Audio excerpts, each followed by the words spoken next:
نحمده ونصلي على رسوله نور الأولين والآخرين وعلى آله الطيبين الطاهرين وأصحابه الراشدين المهديين. أعوذ بالله من الشيطان الرجيم. بسم الله الرحمن الرحيم. إن الله اصطفى آدم ونوحا وآل إبراهيم وآل عمران على العالمين ذرية بعضها من بعض واللہ سمیع علیم. صدق اللہ مولانا العظیم. مکرم اور محترم بزرگوں، نوجوان ساتھیوں اور رفیقوں، معزز سامعین و ناظرین، السلام علیکم ورحمۃ اللہ تعالی وبرکاتہ. بحمدہ تعالی ہم سب یوم عاشوراء سے قریب ہو رہے ہیں. یہ 1445 کا مبارک مقدس مہینے کا مقدس دن ہے. یوم عاشوراء جو کل ہمارے پاس تشریف لانے والا ہے. پھر آج ہم محرم الحرام سن 1445 ہجری کی 9 تاریخ میں گفتگو کرنے کی سعادت، پھر سننے کی سعادت حاصل کر رہے ہیں. دوستو، بہت سارے زاویوں سے، بہت سارے پہلوؤں سے ہر سال آپ حضرات جمیع اہل بیت اطہار، بالخصوص حضرت سیدنا امام علی مقام امام حسین علیہ السلام رضی اللہ تعالی عنہم اجمعین کا مبارک تذکرہ سننے اور پڑھنے اور سمجھنے کی سعادتیں حاصل کرتے ہیں. دوستو، آج گفتگو کا کچھ حصہ لے کر میں آپ کے سامنے حاضر ہوں. اللہ تبارک و تعالی مجھے اور آپ کو پیغام حسینی پر کچھ نہ کچھ عمل پیرا ہونے کی توفیق عطا فرمائے. دوستو، آج کی خصوصی گفتگو کے لیے قرآن مجید کے سورہ آل عمران کی آیت نمبر 33 پھر آیت نمبر 34 کے مقدس کلمات اور الفاظ بھی آپ کے سامنے تلاوت کرنے اور پڑھنے کا شرف حاصل ہوا ہے. یہ جو کلمات مقدسہ اور کلمات قرآنیہ ہیں، ان کے اندر اللہ تبارک و تعالی جو کچھ ارشاد فرما رہا ہے، اس کا مفہوم یہ ہے کہ خالق دو جہاں ارشاد فرما رہا ہے کہ ان اللہ اصطفى آدم و نوحا، بے شک اللہ تبارک و تعالی آدم کو چن لیا اور نوح کو چن لیا. پھر آگے اللہ رب العزت نے ارشاد فرمایا وآل ابراہیم وآل عمران، وہی خدائے ذوالجلال جس نے آدم کو اور نوح کو علیہم السلام چن لیا، وہی حضرت ابراہیم علیہ السلام کی اولاد کو، پھر حضرت عمران علیہ السلام کی آل کو بھی چن لیا ہے. تو 4 مقدس متبرک ذاتوں کو، جماعتوں کو اللہ رب العزت نے اپنا انتہائی مقرب بنا کر چن لیا ہے. اس کا اعلان خالق دو جہاں نے قرآن مجید، جو اس کی نازل کردہ کتابوں میں سب سے آخری کتاب، سب سے افضل ترین کتاب ہے، اس میں ذکر کیا ہے.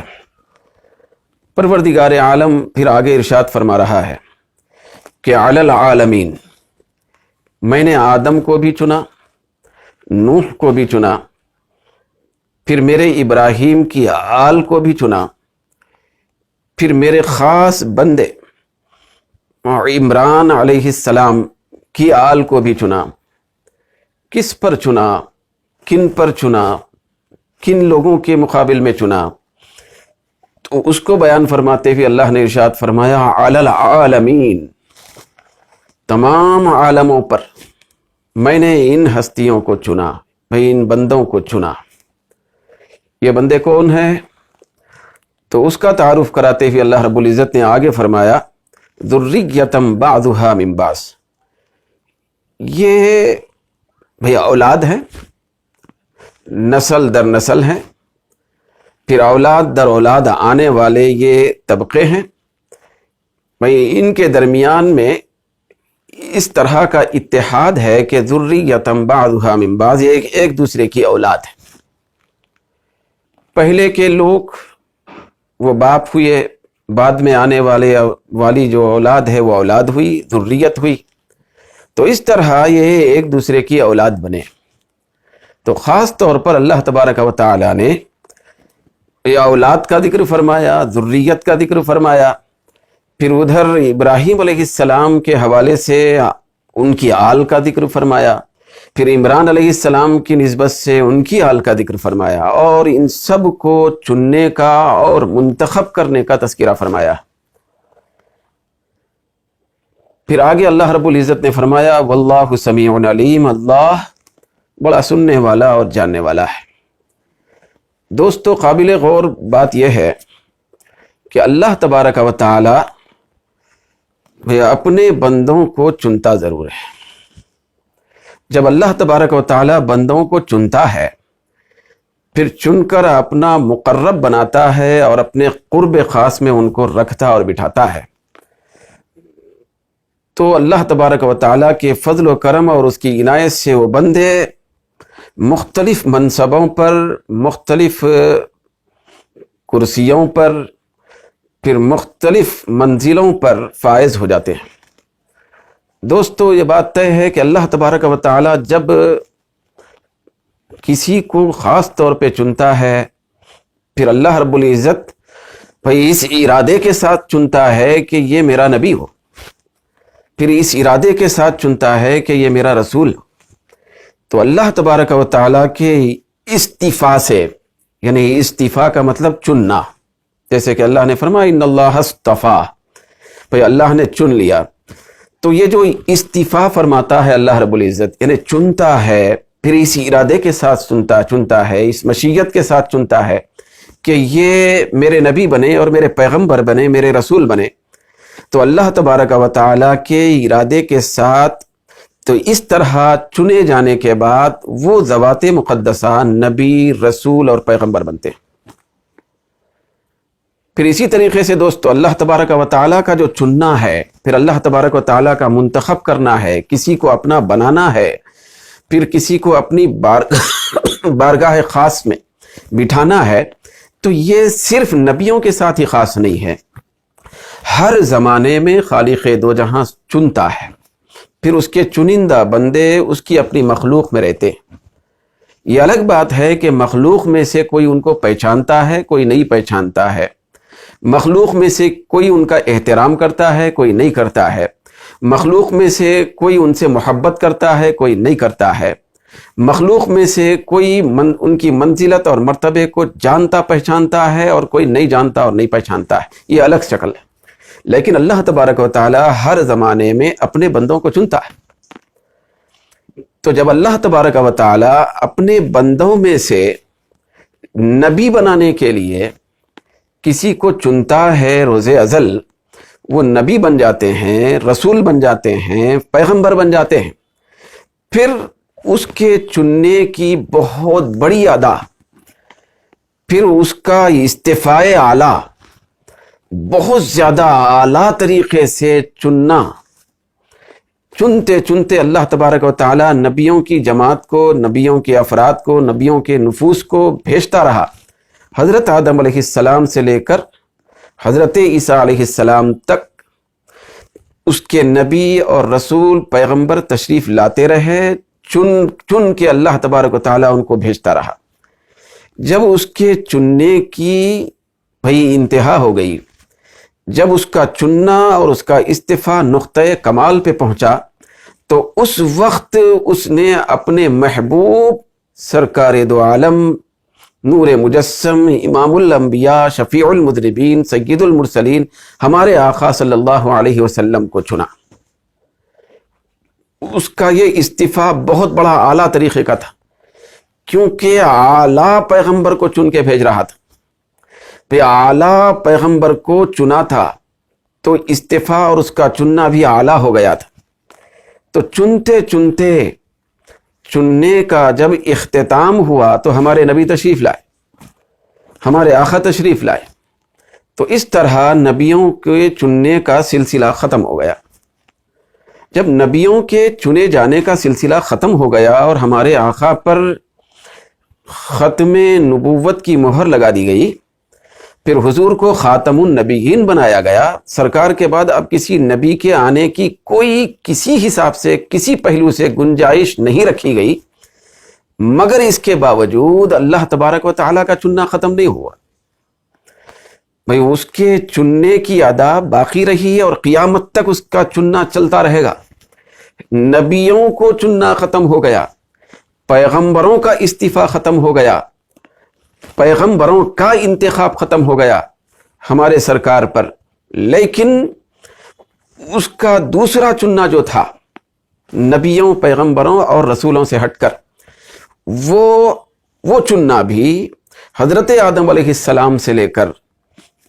چلتا رہا. اگرچہ وہ چننا نبوت اور رسالت کے اعتبار سے نہیں تھا، لیکن ہر زمانے میں وہ چننے کا دوسرا پہلو مسلسل چلتا رہا. ہر نبی کی امت میں چلتا رہا، ہر نبی کے صحابہ میں وہ چننا چلتا رہا، وہ استعفا چلتا رہا. یہاں تک کہ اللہ تبارک و تعالیٰ نے اس چننے کو اتنا زیادہ طوالت دے دی،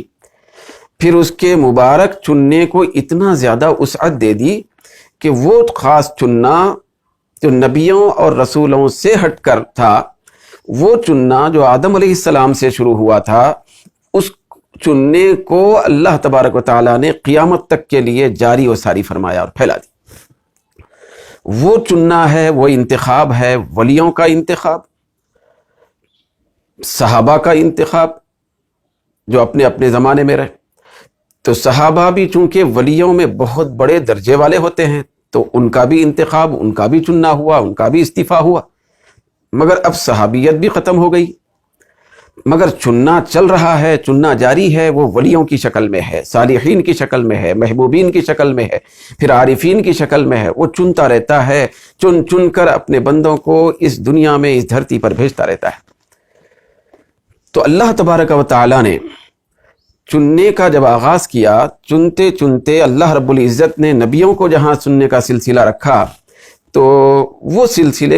سلسلے کے ساتھ ولیوں کو چننے کا بھی سلسلہ رکھا. پھر ولیوں کے ساتھ ساتھ ہر نبی کی آل کو بھی چننے کا سلسلہ جاری رکھا. ہر نبی کی آل، یہ الگ بات ہے کہ انبیاء اکرام کی آل میں پیغمبر اور نبی بھی ہوتے ہیں، لیکن نبی کی آل میں بھئی اگر نبی نہ ہو، پیغمبر نہ بنائے جائیں، تو وہ آل ولی ضرور ہوتی ہے، وہ آل اللہ کی خاص مخلوق ضرور ہوتی ہے، پھر اللہ کے چنندہ بندے ضرور ہوتے ہیں. تو چنانچہ اللہ تبارک و تعالیٰ نے ان کلمات مقدسہ میں نام لے کر، پیغمبروں کا نام لے کر ان کو چننے کی جو گفتگو فرمایا، وہ ابتدا میں فرمایا کہ ان اللہ اصطفیٰ،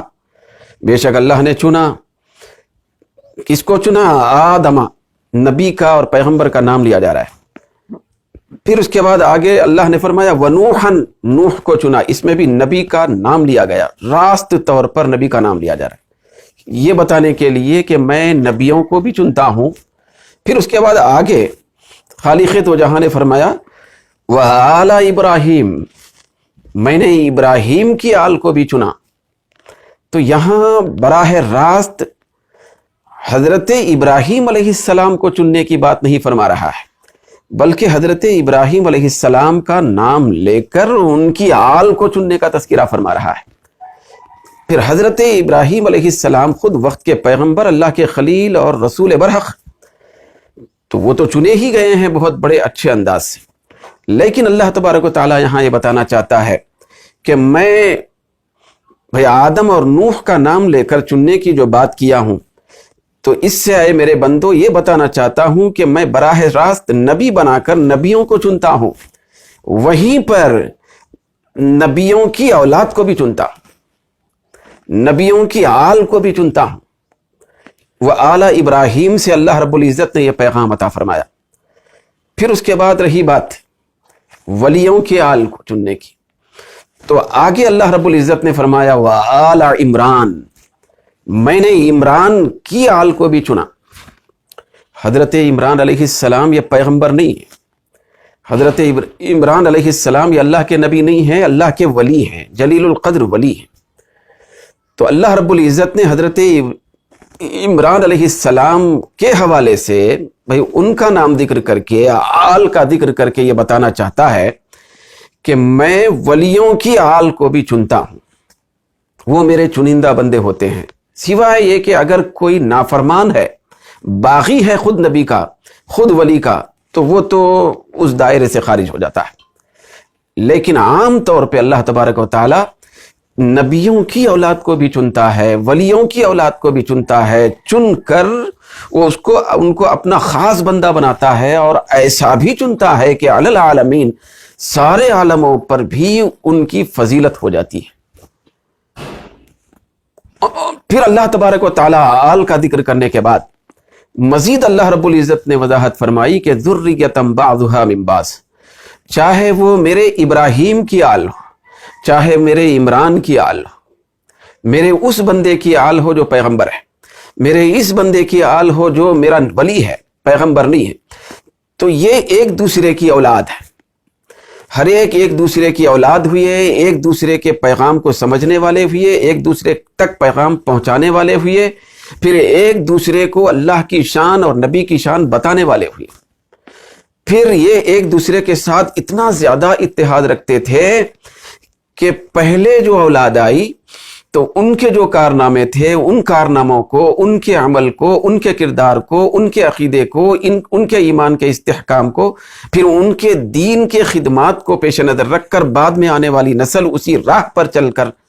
وہ بھی اسی انداز سے فیض یاب ہوئی اور اللہ کی بارگاہ میں استفاء کا مرتبہ پائے جس طرح پہلے والے پائے تھے۔ پھر اللہ رب العزت نے آگے ایک خاص جملہ بیان فرمایا، اس طرح ولیوں کی شان، نبیوں کی شان، پھر نبیوں کی آل کی شان، پھر ولیوں کی آل کی شان بیان کرنے کے بعد خالق دو جہاں نے فرمایا وَهُوَ السَّمِيعُ الْعَلِيمُ، وہ خدا جس نے ولیوں کو چنا، ولیوں کی اولاد کو چنا، جس نے نبیوں کو چنا، نبیوں کی اولاد کو چنا، وہ خدا بطور خاص بھئی اگر کسی کی بات کو سنتا ہے، کسی کی دعا کو سنتا ہے تو وہی ولیوں کی بات کو سنتا ہے، ولیوں کی آل کی بات کو سنتا ہے، نبیوں کی بات کو سنتا ہے، نبیوں اور پیغمبروں کی آل کی بات کو سنتا ہے۔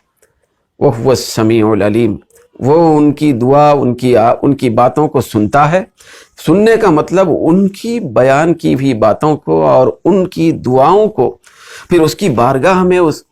کہی ہوئی ان کی گزارشوں کو وہ بلا دیر کیے اس کو قبول فرماتا ہے۔ ایسے تو اللہ تبارک و تعالی ہر بندے کی سنتا ہے، جبکہ بندہ حسن نیت کے ساتھ، اخلاص کے ساتھ، للہیت کے ساتھ، دل کے پورے کیفیات کے ساتھ، پورے جذبے کے ساتھ، پورے اخلاص کے ساتھ جب اللہ کی بارگاہ میں دیوانگی سے مانگتا اور دعا کرتا ہے، ہر ایک کی سنتا ہے، لیکن گارنٹی نہیں۔ پروردگار عالم گارنٹی دے رہا ہے ان بندوں کی دعاؤں اور ان کی باتوں کو سننے کی اس مبارک آیت میں جو ولیوں کی اولاد ہوتی ہے، جو نبیوں کی اولاد ہوتی ہے اور خود نبیوں کی ذاتیں اور ولیوں کی ذاتیں ہوتی ہیں۔ وَهُوَ السَّمِيعُ الْعَلِيمُ، وہی سننے والا ہے۔ پھر ان کے مرتبے کو، ولیوں کی آل کے مرتبے کو، پیغمبروں کی آل کے مرتبے کو، پیغمبروں کو، ولیوں کو، پھر ان کی شانوں کو بھئی العلیم وہی جاننے والا ہے، دنیا والے نہ جانے تو کوئی حرج نہیں ہے۔ جس کے اندر جتنا ظرف ہوتا ہے، جس کے اندر جتنی زیادہ بہترین طبیعت ہوتی ہے، وہ ولیوں کے مقام کو بھی سمجھتا ہے، نبیوں کے مقام کو بھی سمجھتا ہے، پھر ان کی آل کے مقام کو بھی سمجھتا ہے۔ لیکن اس سے ہٹ کے اللہ رب العزت نے فرمایا میں تو بے نیاز ذات ہوں، میں ان ولیوں کی اور نبیوں کی سنتا ہوں، ان کی آل کی سنتا ہوں اور ان کے مرتبے کو میں جانتا ہوں، حقیقت میں ان کا مرتبہ کیا ہے۔ تو دوستو اس آیت مبارکہ کے مقدس کلمات پر اس طرح تبصرہ کرنے کے بعد اب ہم ایک انتہائی اپنے آپ کو نجات دلانے والی گفتگو کی طرف بھی آتے ہیں۔ دوستو میری گفتگو کا خلاصہ یہ ہے کہ اللہ تبارک و تعالیٰ نے اس مبارک آیت میں آل کا ذکر فرمایا، بھئی آل ابراہیم کا ذکر فرمایا، آل عمران کا ذکر فرمایا، جس کو میں نے ابھی آپ کے سامنے واضح طور پر رکھا۔ مگر دوستو، بڑی انتہائی بہت بڑی خوشی میں مچلنے کی بات ہے کہ اللہ تبارک و تعالیٰ یہ جو مبارک الفاظ نازل فرمایا ہے، تو یہ جس سورے میں نازل فرمایا، بھئی آل ابراہیم کو چننے کی بات، پھر آل عمران کو چننے کا تذکرہ، یہ جو جس مبارک سورے میں بیان فرمایا، تو یہ سورے کا نام مکمل طور پہ آل عمران رکھا، بھئی آل عمران رکھا۔ قرآن مجید کے اندر بہت سارے سورے ہیں، لیکن یہ جو سورہ ہے، سورہ بقرہ کے بعد بڑا سورہ ہے، یہ جو سورہ ہے، تو اس طویل سورے کا نام اللہ رب العزت نے کسی ولی کے نام سے بھی نہیں بیان فرمایا، بلکہ ولی کی آل کے ذکر کے ضمن میں بیان فرمایا کہ یہ آل عمران ہے، یہ آل کا سورہ ہے، میرے خاص بندے ولی کامل عمران کی آل کا سورہ ہے۔ تو اللہ تبارک و تعالی کسی نیک بندے کی آل سے کتنی محبت کرتا ہے، اس کا اندازہ اس سورے کے نام سے ہی چلتا ہے۔ وہ یہ ہے کہ اللہ تبارک و تعالی عمران علیہ السلام کی آل کو اتنا چاہتا ہے، ایسا بے مثال ان کا استفا فرمایا، ان کو چنا کہ پورے سورے کا نام وہ آل عمران رکھا۔ تو دوستو، تو اس کے اندر ایک پیغام دیا جا رہا ہے، بھئی اللہ فرمانا چاہتا ہے کہ دیکھو اے بندو، نبی کا ذکر کرنا بھی میری سنت، نبی کی آل کا ذکر کرنا بھی میری سنت، ولی کا ذکر کرنا بھی میری سنت، ولی کی آل کا ذکر کرنا بھی میری سنت۔ دوستو، بعض لوگ یہ کہتے ہیں قرآن میں احکام ہے، قرآن میں صرف نماز، روزہ، حج، زکوٰۃ، جہاد وغیرہ کی باتیں۔ دوستو، ایسا نہیں ہے۔ یقیناً قرآن مجید کے اندر عبادت کی بھی باتیں ہیں، قرآن مجید کے اندر نماز کی بھی باتیں ہیں، قرآن مجید کے اندر زکوٰۃ کی بھی باتیں ہیں، قرآن مجید کے اندر حج اور جہاد کی بھی باتیں ہیں، لیکن اس سے ہٹ کر بطور فضیلت، بطور شان، بھئی اللہ کے ولیوں اور نبیوں کی بھی باتیں ہیں، اور ولیوں نبیوں کی آل کی بھی باتیں ہیں۔ تو یہ آل ہے، تو آل یہ ایسے ہی نظر انداز کی جانے والی ذاتیں نہیں ہوتی، یہ طبقہ نظر انداز کیے جانے کے قابل نہیں ہوتا۔ اللہ تبارک و تعالیٰ نے ہم کو جھنجھوڑا ہے کہ دیکھو، نبی کو جہاں مانتے ہو، ولی کو جہاں مانتے ہو، تو ان کی آل کو بھی مانو، بھئی ان کی آل کا بھی ذکر کرو، پھر ان کی آل کی شان کو بھی سمجھو، پھر ان سے بھی محبت کرو۔ دوستو، نبیوں کی آل میں، نبیوں کی آل میں، کیونکہ آج کا موقع ولیوں کی آل کے سلسلے میں بتانا نہیں ہے، یا نبیوں کی آل میں جو ولی ہوئی ہے، آل میں ولی ولایت کے طور پہ چنے گئے، ان کا تذکرہ کرنا بھی مقصد نہیں ہے۔ بھئی آج ہر نبی کی آل کا تذکرہ کرنا مقصد نہیں ہے، بھئی خاص آل، خاص پیغمبر کی آل کا ذکر کرنا میں چاہتا ہوں کہ ان کا ذکر کریں، پھر ان کا ذکر کر کے سن کے ہم دنیا و آخرت کو سنواریں، بھئی اپنی نجات اور مغفرت کا سامان اکٹھا کر لیں۔ دوستو، وہ آل ابراہیم جن کو اللہ رب العزت نے چنا، ذرا غور کرو کہ آل ابراہیم میں کون کون؟ بھئی آل ابراہیم یعنی ابراہیم علیہ السلام کی آل۔ تو ابراہیم علیہ السلام کی آل جب شروع ہوئی، بھئی آل کی جب ابتدا ہوئی، تو دو ذاتیں ہیں۔ بھئی ایک ہے حضرت ابراہیم علیہ السلام کے فرزند ارجمند حضرت اسحاق علیہ السلام، دوسرے ہیں حضرت سیدنا اسماعیل علیہ السلام، یہ آپ کے محبوب فرزند تھے۔ تو حضرت ابراہیم علیہ السلام کی آل کا جب سلسلہ شروع ہوا، تو سب سے پہلے ادھر حضرت اسحاق علیہ السلام ہے،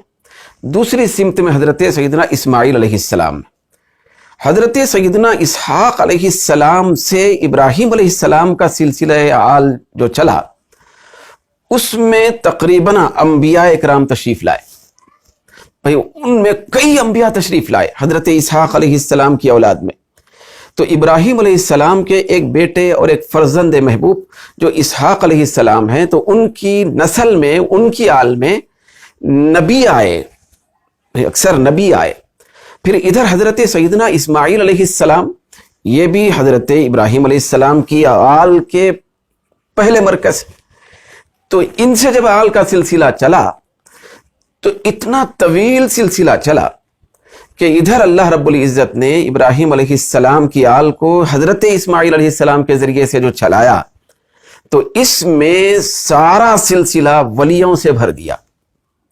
یہاں تک کہ ہمارے آقا سرکار دو عالم سید المرسلین خاتم النبیین صلی اللہ علیہ وسلم امام الانبیاء بن کر تشریف لائے. بھائی ادھر حضرت اسماعیل علیہ السلام سے لے کر ہمارے آقا صلی اللہ علیہ وسلم کے تشریف لانے تک جتنی بھی آل کا سلسلہ ہے، حضرت ابراہیم علیہ السلام اور اسماعیل علیہ السلام کی جو آل ہے، آل پاک، یہ پورا سلسلہ صرف ولیوں کا سلسلہ ہے. یہ جو آل ہے بھائی، آل ابراہیم کی یہ جو رخ ہے، یہ جو سمت ہے، یہ جو سلسلہ ہے، یہ ولیوں سے پر ہے. یعنی مطلب یہ ہے کہ ہمارے آقا صلی اللہ علیہ وسلم کے جتنے آبا و اجداد ہوئے حضرت اسماعیل علیہ السلام تک، وہ سب کے سب ولی ہیں، جلیل القدر اپنے زمانے کے اولیاء ہیں. پھر اللہ رب العزت کے فرمان کے مطابق دوستو علی العالمین، بھئی اس زمانے کے اس وقت کے سارے عالموں پر سب سے زیادہ بھئی عزت والے، شان والے اپنے اپنے زمانے میں سرکار کے آبا و اجداد اور حضرت اسماعیل علیہ السلام کی اولاد، ابراہیم علیہ السلام کی اولاد ولی ہوئے. سب وہ ولیوں کا سلسلہ چلا، ادھر نبیوں کا سلسلہ چلا، ادھر ولیوں کا سلسلہ چلا. پھر ولیوں کا سلسلہ چلاتے چلاتے خاتم النبیین کو اللہ رب العزت نے مبعوث فرمایا. تو سرکار کے سارے آبا و اجداد، یہ مقدس نفوس، یہ نفوس مقدسہ سب کے سب اپنے زمانے کے ولایت کے تاجدار. تو اس طرح ابراہیم علیہ السلام کی آل ولیوں کے حساب سے چلتی رہی. دوستو اگر تھوڑا سا ہم غور کریں تو ہم کو یہ بھی پتہ چلتا ہے کہ یہاں جہاں اللہ رب العزت نے یہ فرمایا کہ میں نے ابراہیم کی آل کو چن لیا، تو آل ابراہیم میں جہاں ہمارے پیغمبر حضرت سیدنا اسماعیل علیہ السلام ہے، ادھر عیسیٰ علیہ السلام سے ہٹ کے میں بات عرض کر رہا ہوں، وہ تو نبیوں کا سلسلہ چلا. یہاں جو حضور کے آبا و اجداد تشریف لائے، جس آل میں جس نبی کے نسب سے، تو حضرت اسماعیل علیہ السلام سے حضرت ابراہیم علیہ السلام کی آل ادھر شروع ہوئی، اس سمت میں، جس سلسلے میں ہمارے آقا تشریف لانے والے تھے. وہاں سے جب شروع ہوئی تو سرکار تشریف لانے تک یہ سب بھی آل ہے، آل ابراہیم ہے. چونکہ حضرت ابراہیم علیہ السلام کے نام سے اللہ تبارک و تعالیٰ نے آل کا ذکر فرمایا، تو جب ہمارے آقا صلی اللہ علیہ وسلم بھی حضرت ابراہیم علیہ السلام کی آل ہیں، تو حضرت ابراہیم علیہ السلام کی جو آل پاک ہے، تو آل پاک کا سلسلہ، نبوت کا سلسلہ، پیغمبری کا سلسلہ، رسالت کا سلسلہ ہمارے آقا پر ختم ہوا، لیکن حضرت ابراہیم علیہ السلام کی آل کا سلسلہ سرکار پر ختم نہیں ہوا، بلکہ وہاں سے حضرت ابراہیم علیہ السلام کی آل کو 4 چاند لگ گئے. ان کے مرتبوں میں اتنا زیادہ نکھار آیا، اتنی بڑی عظمت آئی، اتنی بڑی شان آئی کہ ناقابل تصور ہے. حضرت اسماعیل علیہ السلام سے سرکار تک جو حضور کے آبا و اجداد، حضرت اسماعیل علیہ السلام کے بعد ولیوں کا جو سلسلہ چلا، وہ ہمارے آقا صلی اللہ علیہ وسلم کے تشریف لانے تک وہ سب کے سب بہتر آل تھے. لیکن جیسے ہی ہمارے آقا صلی اللہ علیہ وسلم تشریف لائے، پھر امام الانبیاء تشریف لائے، اور امام الانبیاء سے جو آل ہوئی، آل پاک تشریف لائی، تو یہاں سے ایک ایسا نور سما گیا دنیا میں، کائنات میں، خلق میں، مخلوق میں، ایک ایسی عظمت، پھر ایک ایسا نور یہاں پر سما گیا کہ سرکار پاک صلی اللہ علیہ وسلم کی آل جو خاص ہوئی، جو خاص حضور کی آل ہوئی، تو وہ خاص حضور کی آل میں بھی ان کو وہ مقام رفیع اور بلند مقام ملا کہ رہتی دنیا تک، قیامت کے میدان میں بھی بھئی اسی آل کی عظمت و شان کے ڈنکے بجائے جاتے رہیں گے. پھر ڈنکے بجائے جاتے رہے۔ دراصل دوستو، آل ابراہیم کے اندر سرکار کی ذات اقدس سے چلنے والی جو خاص آل ہے وہ آل بھی مراد ہے، کیونکہ آل ابراہیم میں وہ بھی آتے ہیں، لیکن یہاں ایک انتہائی بہت زیادہ خصوصیت سرکار کے توسط سے ان کو نصیب ہوئی، اس آل کو، جو کسی اور آل کو نصیب نہیں ہوئی۔ کسی پیغمبر کی کسی آل کو جو ولیوں کے زمرے میں آتی تھی، پھر ہمارے آقا صلی اللہ علیہ وسلم سے پہلے جتنے بھی اسماعیل علیہ السلام کی آل میں ولیوں کا سلسلہ چلا ان کو، تو کسی بھی پیغمبر کی کسی بھی ولیوں والی آل کو وہ مرتبہ نہیں مل سکا جو حضرت فاطمہ کو ملا، حضرت امام حسن کو ملا، حضرت امام حسین کو ملا، پھر اس آل کو ملا، کیونکہ بے مثال نبی کی بے مثال آل بننے کا شرف ان کو حاصل ہوا۔ دوستو، سرکار کی آل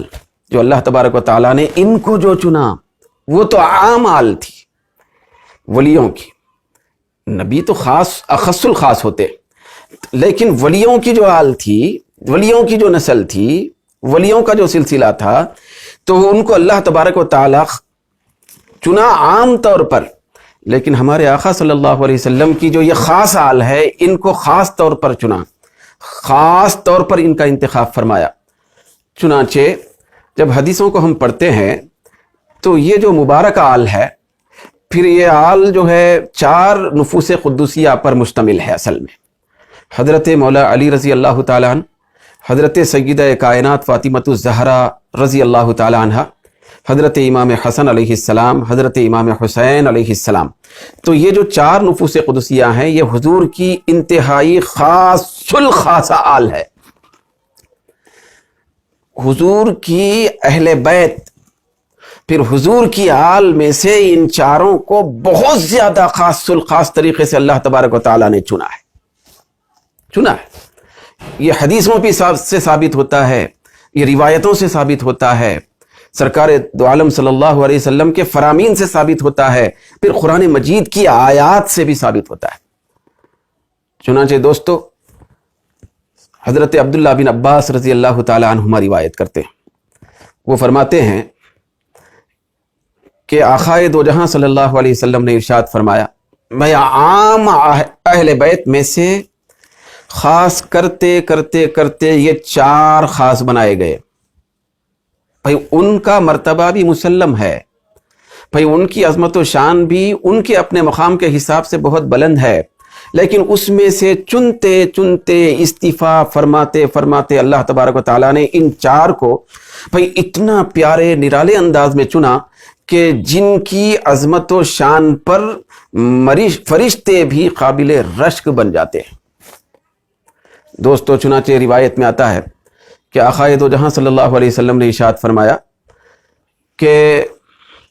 میں نے اے بنی عبد المطلب، میرے دادا جان کی اولاد، وہ سب اہل بیت میں، وہ عام اہل بیت میں، سارے بنی عبد المطلب سے خطاب ہے۔ حضور نے فرمایا کہ اے بنی عبد المطلب، انی سألت اللہ ثلاثا، میں اللہ تبارک و تعالیٰ سے 3 دن تک دعا کر کے تمہارے لیے کچھ مانگا۔ کیا مانگا؟ سرکار نے فرمایا ان یثبت قائمکم، کہ اللہ تبارک و تعالیٰ تمہارے اٹھے ہوئے شخص کو،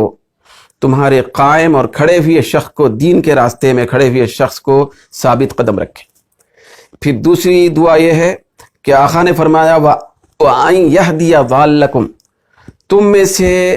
اتفاقاً کبھی کوئی راستہ بھٹک جائے تو اللہ تبارک و تعالیٰ اس کو راہ ہدایت عطا فرمائے۔ یہ بھی میں نے دعا کی۔ تیسری دعا وَأَن يُعَلِّمَ جَاهِلَكُمْ، کہ اللہ تبارک و تعالیٰ تم میں سے جو لوگ ناواقف ہیں، اللہ تبارک و تعالیٰ ان کو ڈھیروں علم عطا فرمائے۔ یہ بھی دعا میں نے دعا کی۔ وَسَأَلْتُ اللَّهَ أَن يَجْعَلَكُمْ جُوَدَاءَ نُجَدَاءَ رُحَمَاءَ، پھر آقا نے فرمایا کہ میں اللہ تبارک و تعالیٰ سے یہ بھی دعا کیا کہ اللہ تبارک و تعالیٰ تم کو سخی بھی بنائے، بہادر بھی بنائے اور رحم دل بھی بنائے۔ یہ عام اہل بیت کے سلسلے میں سرکار پاک صلی اللہ علیہ وسلم نے دعا فرمائی۔ بھائی ان کا انتخاب کیا جا رہا ہے، ان کا استعفا ہو رہا ہے، استعفاء عام ان کے مقابلے میں۔ پھر اس کے بعد سرکار پاک صلی اللہ علیہ وسلم نے یہ ارشاد فرمایا کہ فلو ان رجلا سفین بین الرکن والمقام فصلى وصام ثم لقي الله وهو مبغض لأهل بیت محمد صلی اللہ علیہ وسلم دخل النار. سرکار نے فرمایا کہ میرے اہل بیت، وہ جو عام اہل بیت بھی ہیں، میرے اہل بیت کا مقام یہ ہے، ان کی شان یہ ہے کہ اگر کوئی شخص حجر اسود اور مقام ابراہیم کے درمیان کھڑے رہ کر کعبے کے سامنے نماز پڑھتا رہے، روزہ رکھتا رہے، لیکن وہ میری اہل بیت سے بغض اور کینہ اور رکھنے والا ہو، تو وہ کعبے کے سامنے مقام ابراہیم اور حجر اسود کے درمیان میں کھڑے رہ کر نمازیں پڑھتا رہنے کے باوجود، روزے رکھنے والا ہونے کے بعد